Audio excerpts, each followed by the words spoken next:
Nilqakom għal programm ieħor mill-Adba l-barra. Jekk tiftakru l-ġimgħa l-oħra kien ir-riħ immissa kompla jiżdied iktar, però xorta waħda se nkomplu bil-mixja tagħna fl-inħawi tal-Inwadar u nkomplu niskopru żbuħija ta' din il-parti fin-nofsinhar ta' Malta. Ħankomplu triqitna mit-torri ta' Triq il-Wiesa li hawn warajja u nibqgħu sejrin lejn il-ponta taż-Żonqor. U fi triqitna ser ngħaddu minn fejn dik li hija magħrufa bħala l-Iskoll tas-Sala.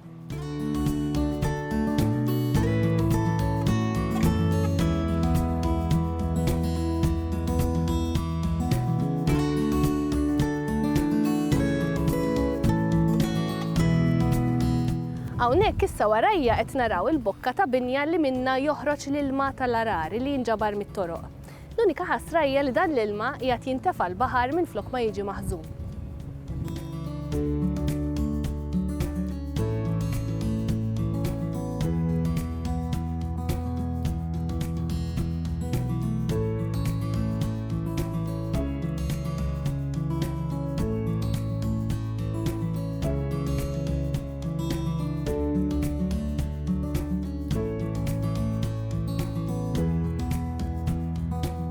F'din il-parti tal-blat insibu qar li jismu qar Duħħan u jissejja hekk għaliex meta jkun ir-riħ bħallum u rriħu l-baħar jaħkmu sew, l-ilma jitla' qisu funtana, qisu duħħan. Ħa naraw ninsertawx. Ebbu!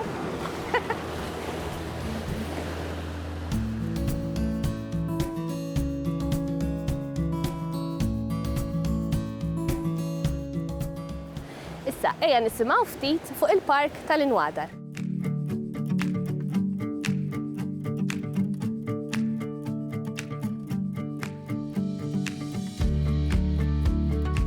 Fis-sena 2000 kien star studju mill-Università ta' Malta li identifika numru sabiħ ta' speċi ta' flora endemika u indiġena li kien jimmerita li dan il-post bejn Witilgħajn u x-Xajra ikollu status ta' ċertu importanza. Tantu hekk li fil-pjan lokali tan-nofsinhar ta' Malta tal-2005 kien ddiżinjat li hawnhekk isir park nazzjonali.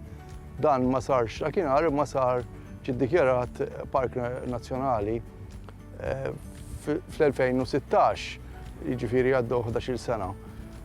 Meta inħtart bħala l-ewwel chairman li għadni sal-lum ta' dan il-park, l-isfida li sibna ma' wiċċna kienet enormi. Fil-fatt kien hawn żdingar, kien radam, kulħadd jagħmel li jrid u kull tip ta' abbuż.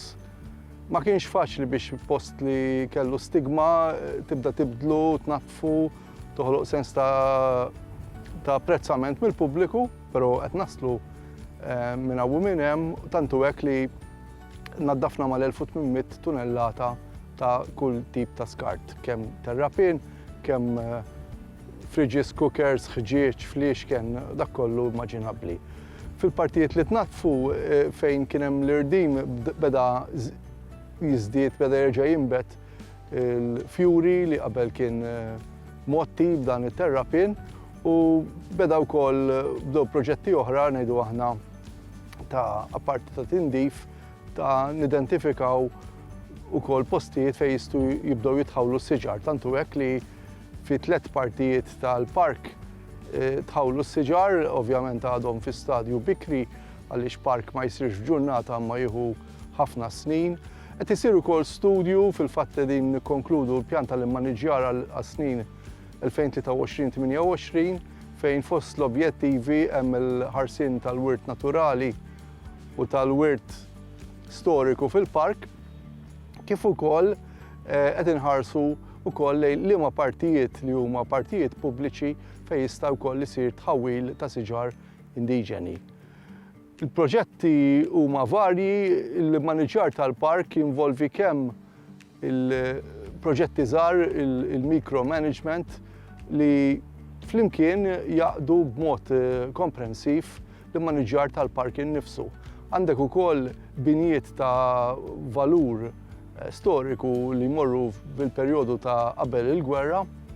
Waħda minnhom qegħdin fil-proċess li tkun osservatorju tal-astronomija diġà għandna diżinji tekniċi u malesti u ħanibdu wkoll naħdmu biex naraw kif l-aħjar tkun irrestawrata. Kif wieħed jista' jara mill-filmati f'dan il-post li kien imwarrab issa sar post fejn jiġu jiffrekwentaw ħafna min nies li jiġu jaħarbu mill-istorbju tal-ibliet u l-partijiet urbani ta' Malta u jiġu jimxu kemm jekk jaqbdu l-mixja min-naħa tax-xajra lejn iż-żonqor jew bil-maqlub miż-żonqor fuq il-għajn jimxu u jgawdu l-beraħ Mediterran. Vantaġġ ieħor huwa li hawnhekk il-parti minnu tista' tgawdi kosta ta' dan huwa t-tieni l-ikbar park ta' Malta u tista' tgawdi l-kosta tal-Mediterran mill-viċin mingħajr ma hija imniċsa binjiet li jarqu l-veduta li wieħed jista' jitpaxxa biha u jħares anki fuq ix-xefaq. Fl-2019 il-Park Nazzjonali tal-Inwadar olilu l-istatus tiegħu tantu hekk li issa bil-liġi wkoll li ħarġet apposta huwa żona ta' konservazzjoni speċjali.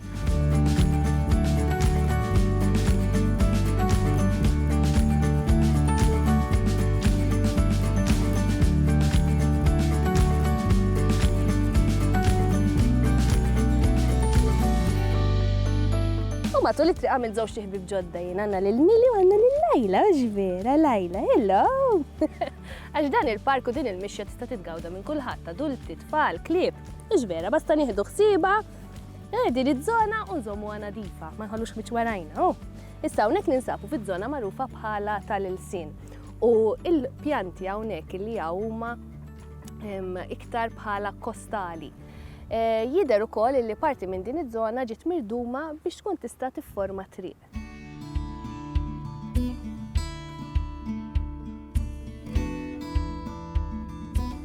Storikament, din iż-żona mhux dejjem kienet aċċessibbli għan-nies. Kien hawn anke sitwazzjonijiet ta' abbużi serji li kienu jsiru anke f'din iż-żona. Il-ħsieb huwa illi din l-art kollha li hija art kbira ħafna bil-mod il-mod tibda tingħata lin-nies b'mod aċċessibbli. Fil-fatt rajna ftit ta' xhur ilu illi żona fil-bidu tal-Inwadar, żona li storikament kienet tintuża bħala dumping site letteralment anke għal numru ta' dajjes illi letteralment kienu jitħallew hemmhekk abbandonati, issa hija ġnien żgħir illi jagħti bidu mbagħad għal kumplament tal-Inwadar kollu aktar minn 60,000 metru kwadru ta' spazji miftuħa illi rridu li n-nies jibdew igawduhom.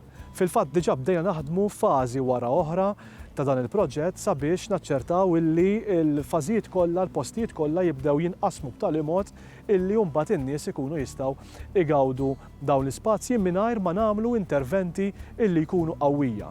L-objettiv tagħna l-fiżjoni tagħna hija li kemm jista' jkun nagħmlu ftit interventi minimament kemm jista' jkun sabiex inħallu dan il-post fl-istat naturali tiegħu. Ovvjament dan il-post għandu potenzjal partikolari għaliex huwa post viċin ħafna tal-baħar u dak għandu l-karatteristiċi tiegħu. Ir-riħ hawnhekk pereżempju huwa wieħed qawwi konsistentement. Allura rridu naraw il dak kollu nagħmlu jaddatta tajjeb għal dan il-post. Fil-fatt qegħdin naħsbu biex ikonna picnic areas kemm jista' jkun malajr ukoll sabiex dan il-post jibda jattira lejh lill-familji Maltin u għawċejn speċjalment il-familji tan-naħat isfel tal-pajjiż. Qegħdin inħarsu wkoll li l-komunitajiet ta' dawn l-inħawi jkollhom aċċess dirett għal dan il-post u anke involviment dirett f'dan il-post. Fil-fatt qegħdin naħsbu li jkollna community gardens propju ġewwa l-Inwadar illi jitmexxew mill-komunità ta' Marsa Skala u anke min-nies illi huma attivi f'dawn iż-żoni ukoll. Qegħdin naraw illi l-ewwel ħaġa li għamilna fil-fatt illi rranġajna ħafna il-potenzjal tal-ħitan tas-sejjieħ illi għandna fil-madwar. Sa ftit żmien ilu dan il-ħitan kien qiegħed letteralment jintilef illum il-ġurnata għamilna proġett qawwi mbutatura qawwija wkoll sabiex irranġajna l-ħitan tas-sejjieħ u żammejnihom f'dawk li kienu il-linji oriġinali tagħhom. Ġifieri qegħdin nagħtu wkoll restawr għal dak illi kien hemm qabel biex għadha nkunu daw il-post inkunu nistgħu intuh lin-nies.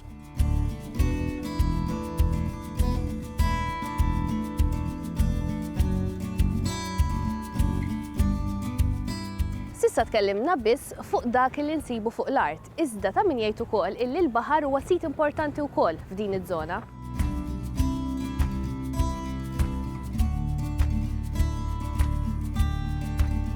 Tul din il-mixja mal-kosta tax-xara, ovvjament l-iktar fattur li jispikka huwa il-baħar. Il-baħar pjuttost fond f'xi partijiet u l-abitati, l-ekosistemi li jikbru fih. L-iktar ekosistema importanti f'din parti tal-kosta huwa dak tal-Posidonia oċeanika, magħruf bil-Malti bħala dak tal-alka. Forsi aħna l-iktar li naraw huwa fuq il-bajja meta tinxef u iddejjaqna għax nirfsuha tinta, eċetera, ma fil-baħar dan huwa wieħed mill-iktar habitats importanti li għandna f'Malta. Il-Posidonia interessanti għax hija pjanta li kienet tikber fuq l-art u evolvit biex terġa' tikber fil-baħar qalb l-algi li huma differenti minnhom. Tantija pjanta tipika li għandha wkoll il-fjura tagħha taħt il-baħar li tiddakkar ovvjament bl-ilma. Il-Posidonia tifforma meded kbar li allura importanti kemm għal ħlejqiet bħal-ħut li jgħixu fihom, krustaċi u oħrajn, imma huma hija importanti wkoll għax peress li tifforma medda kapaċi taffi naqra mill-impatt tal-mewġ fuq il-kosta. Tifforma qisu nistgħu ngħidulu wave breaker biex bekk il-kosta ma jkollix daqshekk mewġ għaddejja fuqha. L-isfortuna hija l-Posidonia hija sensittiva ħafna minħabba li hija pjanta għad-dawl. Milli jekk għandek nuqqas ta' dawl ħabba forsi xi materjal li tefa' l-baħar, hemmhekk il-Posidonia tibda tikber inqas, jibdew jikbru iktar epifiti fuq ifisser annimali żgħar fuq il-weraq, bekk jonqos il-fotosintesi tagħha u il-medek jibdew jonqsu. Il-Posidonia hija tant importanti li bħala abitat huwa protett fuq livell Ewropew u għandna żona kbira ħafna f'Malta li tipproteġih bħala habitat. Barra minn hekk fil-kosta tal-Linwadar insibu wkoll habitat tipiku jgħidulu il-merl, forsi qatt ma smajna bih, però dan huwa magħmul minn algi ħomor huma ħomor minħabba li il-kimika li biha jagħmlu fotosintesi hija ħamra u algi ħomor korallini għax fil-ċellula tagħhom jiffurmaw ċertu kalċu. Issa, minħabba li hawn ċertu ammont ta' mewġ fih il-baħar daw l-algi jkunu mqalba bil-baħar u jiffurmaw qishom ċaqa. Ma ċaqa tkun ħamra, allura jisek għandek medda ta' ċaq ħaj aħmar u dan ngħidulu merl. Huwa importanti ħafna għal-ħut ukoll u krustaċi oħra li jgħixu fuq daw l-algi u affarijiet bħal dut li jikber qalbhom.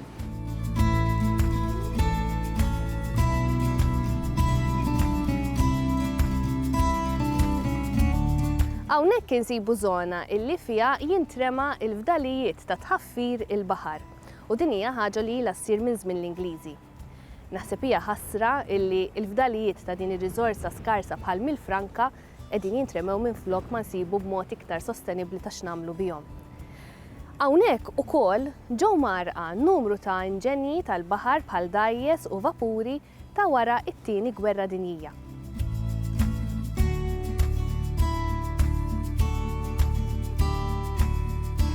Il-kosta hawnhekk hija wkoll tipika xaw diversi mezzi tal-baħar li niżlu fil-qiegħ jew parti mill-gwerra u nkella tapposta fil-fatt anke fi żmien tas-sittinijiet kien hemm żona partikolari barra mix-xahar fejn forzi armati kienu jniżlu dawn l-inġenji.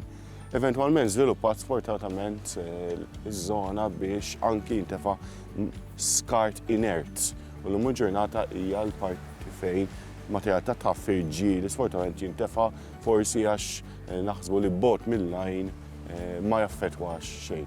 Però apparti minn dawn il-habitats importanti li semmejna u dawn il-patti l-baħar huwa bla dubju fattur l-iktar importanti f'din mixja li tant jagħmilha sabiħa u f'ġurnata tal-lum pax-xemx ta' min wieħed jiġi gawdi naqra mid-dillajja friska li joffrilna dan is-sit.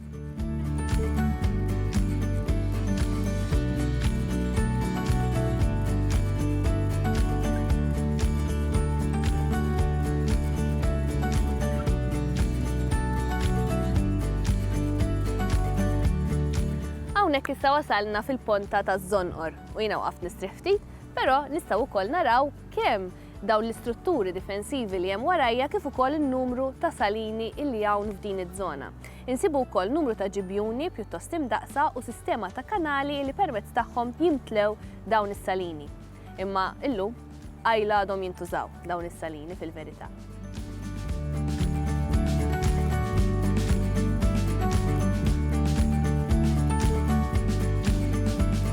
Hawnhekk ninsabu f'raqa fejn diversi salini tal-melħ. Fil-fatt, il-blat huwa blat tal-Franka, kif nafu huwa bajdani jew safrani u qiegħed fuq saf ieħor ta' beds ħomor.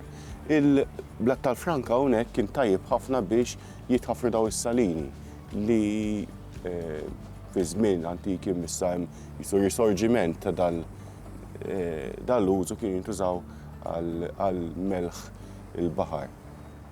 Kif tistgħu tindunaw għaw ħut minnhom żgħar ħut minnhom kbar, il-kbar kienu jservu biex jimtlew permezz ta' mekkaniżmu jew ġieli anke bl-idejn bl-ilma u mbagħad minn hemm jimxu għal salini żgħar fejn l-ilma jinxef iktar malajr. U għaw diversi f'dal-park, żoni fejn għaw is-salini, parti fil-ponta taż-Żonqor, anki fil-partijiet iktar il-ġewwa tal-park. Barra minn dan dat-tip ta' blat insibu wkoll blat ieħor bħal qawwi hawnhekk li forma kosta tipika tal-inwadar u ħafna mill-kosta apparti kif inhi hawnhekk hija kosta naturali li prattikament tista' tgħid hija waħda mill-iktar meded kbar ta' kosta naturali nsibu fin-nofsinhar ta' Malta u għalhekk hija tant importanti għal ħlejjaq kollha li jagħmlu użu minn dawn is-siti naturali.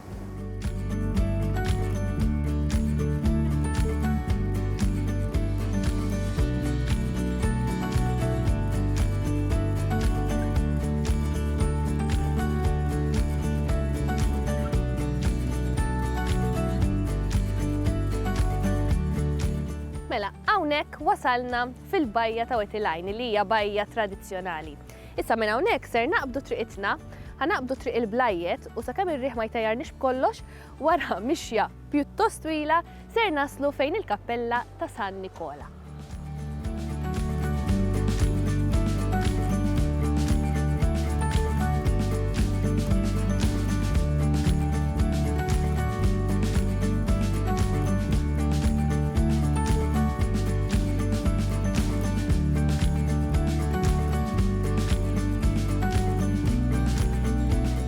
Wara dik it-tela li għadna kemm tlajna, issa wasalna fejn il-kappella ta' San Nikola. Din il-kappella hija mdawra b'kampanja vera sabiħa u l-arja vera friska. Mhux bħallum dar-riħ imma is-soltu l-arja ta' hawnhekk vera saħrek. Issa din il-kappella minkejja li tinsab fil-limiti ta' Wetilajn xorta waħda tagħmel parti mill-parroċċa ta' Żabbar. Dan għaliex qabel ma Wetilajn sar parroċċa fl-1949 kien din il-kappella kienet tagħmel parti mill-limiti ta' Żabbar.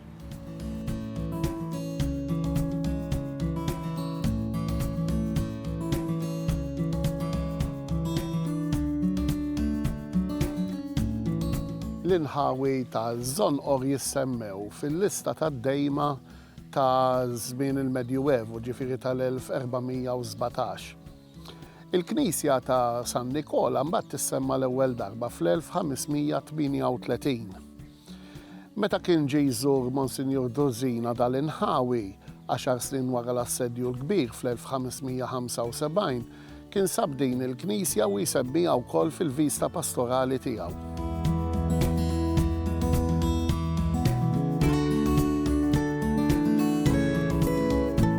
Kienu bosta kappelli żgħar li kienu dedikati għal dan il-qaddis, fosthom hemm dik il-kappella bejn iż-Żejtun u Marsa Xlokk fit-triq li tagħti għal Delimara.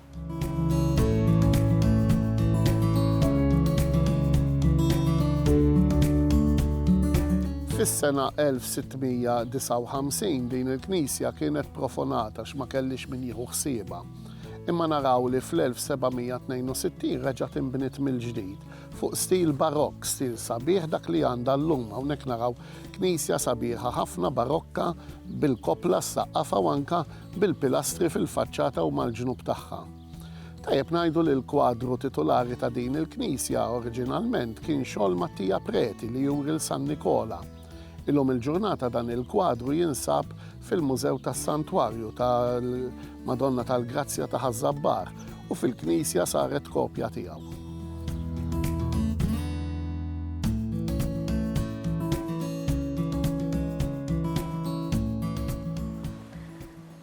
U issa mill-Kappella ta' San Nikola nistgħu naqbdu triqitna lura lejn ix-xajra minn fejn bdiet din il-mixja. Iżda għalfini ta' dan il-programm jien ser nieqaf hawnhekk. U minħabba li ninsab imdawra bil-ħitan tas-sejjieħ, iddeċidejt illi nagħlaq dan il-programm bi strofa mill-poeżija L-ħitan tas-sejjieħ ta' Marjanu Vella, illi tmur xi ħaġek. Sar il-miraklu tal-konkrit. Il-ġebla titħalla biss biex tifred ftit eliqi. Ħitan imbewqa tas-sejjieħ illi jażlu pulzir min ieħor minn ħamrija għajjiena. Minkejja dan, it-triq tal-mistrieħ bejn żewġ ħitan titkennen tas-sejjieħ. Inselmilkom u aħna niltaqgħu l-ġimgħa d-dieħla. Bye!